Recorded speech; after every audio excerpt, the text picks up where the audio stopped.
শিবরাম চক্রবর্তীর গল্প আমার বাঘ শিকার। মুখের দ্বারা বাঘ মারা কঠিন নয়। অনেকে বড় বড় কেঁদো বাঘকে কাঁদো কাঁদো মুখে আধমরা করে ওই দ্বারপথে এনে ফেলেন, কিন্তু মুখের দ্বারা ছাড়াও বাঘ মারা যায়। আমি মেরেছি। মহারাজ বললেন, বাঘ শিকারে যাচ্ছি, যাবে আমাদের সঙ্গে? না বলতে পারলাম না। এতদিন ধরে তার অতিথি হয়ে নানাবিধ চর্বচস্য খেয়ে অবশেষে বাঘের খাদ্য হবার সময়ে ভয় পেয়ে পিছিয়ে গেলে চলে না। কেমন যেন চক্ষু লজ্জায় বাঁধে। হয়তো বাঘে পেয়ে বাঘই আমায় স্বীকার করে বসবে। তবু মহারাজার আমন্ত্রণ কি করে অস্বীকার করি? বুক কেঁপে উঠলেও হাসি হাসি মুখ করে বললাম, চলুন, যাওয়া যাক, ক্ষতি কি? মহারাজার রাজ্য জঙ্গলের জন্যে এবং জঙ্গল বাঘের জন্যে বিখ্যাত। এরপরে তিনি কোথাকার মহারাজ তা বোধহয় না বললেও চলে। বলতে অবশ্য কোনো বাধা ছিল না, আমার পক্ষে তো নয়ই। কেননা মহারাজার সঙ্গেও আমার দহরম মহরম আছে, সেটা বেফাঁস হয়ে গেলে হয়তো আমার বাজার দর একটু বাড়তই। কিন্তু মুশকিল এই, টের পেলে মহারাজ হয়তো আমার বিরুদ্ধে মানহানির দাবি আনতে পারেন, এবং টের পাওয়া হয়তো অসম্ভব ছিল না।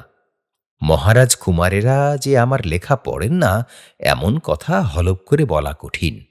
তাছাড়া আমি যে পাড়ায় থাকি, যে গোড়াপাড়ায়, কোনো মহারাজার সঙ্গে আমার খাতির আছে ধরা পড়লে তারা সবাই মিলে আমাকে একঘরে করে দেবে। অতএব সব দিক ভেবে স্থান কাল পাত্র চেপে যাওয়াই ভালো। এবার আসল গল্পে আসা যাক। শিকার যাত্রা তো বেরোল। হাতির উপরে হাওদা চড়ানো, তার উপরে বন্দুক হাতে শিকারীরা ডজনখানেক চড়াও হাতি চার পায়ে মশমশ করতে করতে বেরিয়ে পড়েছে। সবার আগের হাতিতে চলছেন রাজ্যের সেনাপতি, তারপর পাত্র মিত্র মন্ত্রীদের হাতি, মাঝখানে প্রকাণ্ড এক দাঁতালো হাতিতে মশগুল হয়ে স্বয়ং মহারাজ। তার পরের হাতিটাতেই একমাত্র আমি, এবং আমার পরেও ডান হাতি বাঁ হাতি আরও গোটা কয়েক হাতি, তাতে অপাত্র অমিত্ররা। হাতিতে হাতিতে যাকে বলে ধুল পরিমাণ। এত ধুলো উড়ল যে দৃষ্টি অন্ধ। পথঘাট অন্ধকার, তার পরিমাণ করা যায় না। জঙ্গল ভেঙে চলেছি, বাধা রাস্তা পেরিয়ে এসেছি অনেকক্ষণ। এখন আর মশমশ নয়, মড়মড় আওয়াজ করে চলেছি। এই মর্মর ধ্বনি কেন জাগিল রে ভেবে না পেয়ে হতচকিত শেয়াল, খরগোশ, কাঠবেড়ালির দল এধারে ওধারে ছুটোছুটি লাগিয়ে দিয়েছে। শাখায় শাখায় পাখিদের কিচিরমিচির, আর কারো পরোয়া না করে চলেছি। হাতিরা কারো খাতির করে না।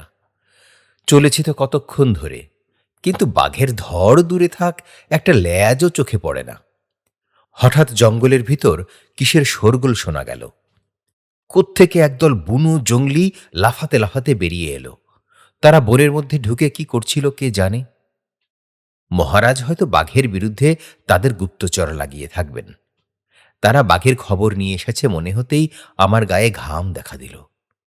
কিন্তু তারা বাঘের কোনো উচ্চবচ্চ না করে হাত্তি হাত্তি বলে চেঁচাতে লাগলো।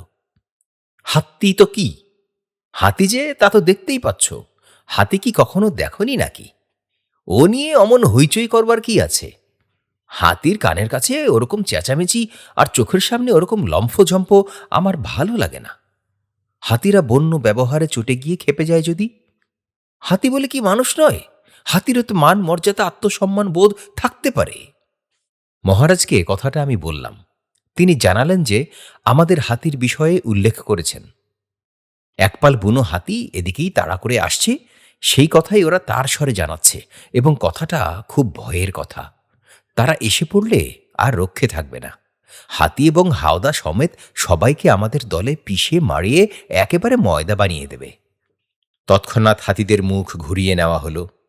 কথায় বলে হস্তিজুত, কিন্তু তাদের ঘোরানো ফেরানো যে এত বেজুত যে বলা যায় না। যাই হোক, কোনো রকমে তো হাতির পাল ঘুরল। এরপরে এলো পালাবার পালা। আমার পাশ দিয়ে হাতি চালিয়ে যাবার সময় মহারাজ বলে গেলেন, খবরদার, হাতি থেকে এক চুল যেন নড়ো না। যত বড় বিপদই আসুক, হাতির পিঠে লেপ্টে থাকবে, দরকার হলে দাঁত কামড়ে। বুঝেছ? বুঝতে বিলম্ব হয় না। দুরাগত বুনোদে বজ্রনাদী বৃংহণধ্বনি শোনা যাচ্ছিল। সেই ধ্বনি হনহন করতে করতে এগিয়ে আসছে। আরো, আরো কাছিয়ে। ডালে ডালে বাঁদররা কিচমিচিয়ে উঠছে। আমার সারা দেহ কাঁটা দিয়ে উঠতে লাগলো। ঘেমে নিয়ে গেলাম। এদিকে আমাদের দলের আর হাতিরা বেশ এগিয়ে গেছে। আমার হাতিটা কিন্তু চলতে পারে না। পদে পদে তার যেন কিসের বাধা। মহারাজের হাতি এত দূর এগিয়ে গেছে যে তার লেজ পর্যন্ত দেখা যায় না, আর সব হাতিরাও যেন ছুটতে লেগেছে। কিন্তু আমার হাতিটার হলো কি? সে যেন নিজের বিশাল বুপুকে টেনে নিয়ে কোনো রকমে চলছে।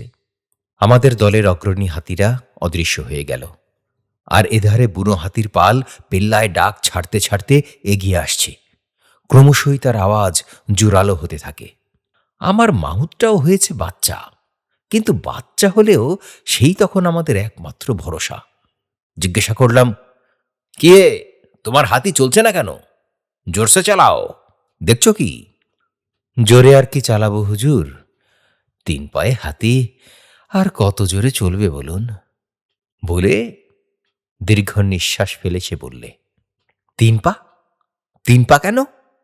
হাতিদের তো 4 পা থাকে বলেই জানি। অবশ্য এখন পিঠে বসে দেখতে পাচ্ছি না, কিন্তু 4 পা দেখেই উঠেছিলাম বলে মনে হচ্ছে। অবশ্য ভালো করে ঠিক খেয়াল করিনি। এর একটা পা কাঠের, যে পিছনের পাটা খানায় পড়ে পা ভেঙে গেছিল। রাজা সাহেব হাতিটাকে মারতে রাজি হলেন না। সাহেব ডাক্তার এসে পা কেটে দিয়ে কাঠের পা জুড়ে দিয়ে গেল। এমন রং বার্নিশ, ধরার কিছু জো নেই। স্ট্র্যাপ দিয়ে বাঁধা কিনা। শুনে মুগ্ধ হলাম। ডাক্তার সাহেব কেবল হাতির পাই নয়, আমার গলাও সেই সঙ্গে কেটে রেখে গেছেন। আর মহারাজেরও এমন মহিমা, কেবল বেছে বেছে খোঁড়া হাতিই নয়, দুগ্ধপোষ্য একটা খুদে মাহুতের হাতে অসহায় আমাকে সমর্পণ করে সরে পড়লেন। কাঠের হাতি নিয়ে বাচ্চা ছেলে তুমি কি করে চালাবে? আমি অবাক হয়ে যাই। বার্লি আমার নাম, সে সগর্বে জানালো। আর আমি হাতি চালাতে জানবো না? বার্লি, ভারী অদ্ভুত নাম তো। আমার বিস্ময় লাগে। আমি সাবুর ভাই।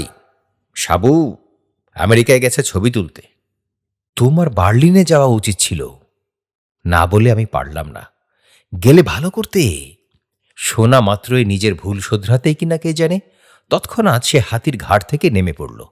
নেমেই বার্লিনের উদ্দেশ্যেই নাকি কে বলবে দে ছুট। দেখতে দেখতে তার আর দেখা নেই। জঙ্গলের আড়ালে হাওয়া। আমি আর আমার হাতি কেবল এই 2টি প্রাণী পেছনে পড়ে রইলাম।